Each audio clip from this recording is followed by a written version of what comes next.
এটা কিন্তু পড়তে চাইনি। এটা আমি যেহেতু তুলছি তো I have to answer.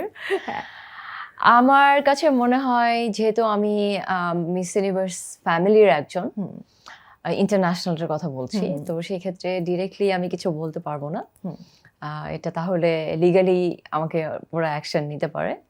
But আমার বাংলাদেশ থেকে যারা অর্গানাইজেশন ছিল এবং আমার ফ্যান্স যারা যারা মিস ইউনিভার্স ফলো করে, আমাকে নিশ্চয়ই আপনারা চেয়েছেন যে আমি আপনাদের চোখে যোগ্য, এবং আপনারা চেয়েছেন আমি যেন বাংলাদেশের জন্য ক্রাউন নিয়ে আসি, এবং আমি চেষ্টা করেছি এবং আমার অর্গানাইজেশন মনে করে যে আমি যোগ্য প্রার্থী এবং আমি ক্রাউন হোল্ড করবার মতো এবং এই জায়গাটার টাইটেল হোল্ডার হবার মতো পুরো ফুল যোগ্যতা আমার আছে। এবং আমি সেই জায়গাতে যতটুকু আমার স্টেজ প্রেজেন্স এবং যতটুকু পিছে যে ক্লোজ ডোর ইন্টারভিউ এবং যে ওভারঅল প্রিপারেশন, সেই জায়গা থেকে আমি আমার পুরো 100% দিয়েছি। এবং আমার অর্গানাইজেশন বলে যে আমাকে না দিয়ে এটা খুব খারাপ হয়েছে। সো ওকে, খুবই ডিপ্লোম্যাটিক আনসার।